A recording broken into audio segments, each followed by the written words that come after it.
Why pro players select centre backs. Three men around him to somehow find some space. Ronaldo, fantastic, opening the drive back. He's made himself the tiniest bit of space.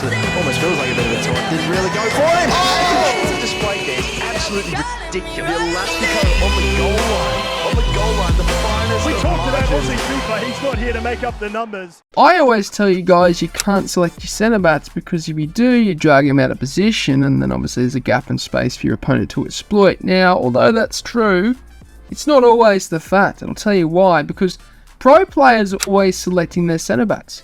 Why is that? It's simply because you need to do so to anticipate where the opponent is passing next, and that's what a lot of low caliber players aren't very good at. Number one, they're not very good at right stick switching. Number two, they're not very good at anticipating where the opponent's going. Your pro player is always knowing where the opponent's going, especially your lower tier players. If they're predictable, they're going to get the tackle in every time. You probably played a pro before and you can't get anywhere. It's simply because he knows where you're going to go. Now, when it comes to right stick switching and selecting the centre back, it's a technique that you want to implement into your game to read the opponent. You see pro players do it all the time. If there is an open space and gap from the midfielder into the striker, obviously your attacker on the ball is going to want to hit the striker's feet, because when you do that you can drag defenders out of position, and at the end of the day strikers score the goals, right? Because they can turn, skill, shoot. But pros try and anticipate this, and they will select their centre back and they will drag them out of position and they will put them in front of the striker. It's very important for you guys to do it at the higher caliber level. What I will say is, for your lower caliber players out there, most of you probably watching this video to be honest, don't drag your centre backs out of position. Don't touch them. Only touch them once the ball is into the striker. Then you can face up and get the tackle in.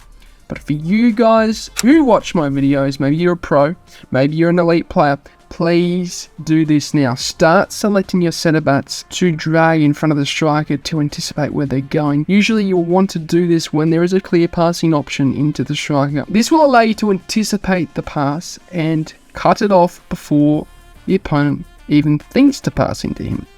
And then once he does, you're already there to intercept. It's so important, guys. And if you're wanting to take your game to the next level, you need to do so. You'll see this in the Champions League and you'll see this in high caliber games. Do so and you'll be ahead of your opponent every time. That will see you at the end of it. I'm coaching one-on-one on patreon.com. If you do want to be a part of that, the link is down below. I coach one-on-one, so many testimonials proven attacking people from low divisions to high divisions as well. But anyway, hope you guys have a good day. I'm out, sayonara, au revoir, adios, salam, ciao. Goodbye. Thanks for watching. If you enjoyed the video, then I'd really appreciate it if you hit the subscribe button. And lastly, if you do want any pre-gaming fuel or supplement, then head over to atpscience.com, which is the first link in the description, and use the code DYLANETSATP at checkout to get yourself a discount. Not only is it the cheapest way to get supplements, but it helps me out a ton, guys, so thank you.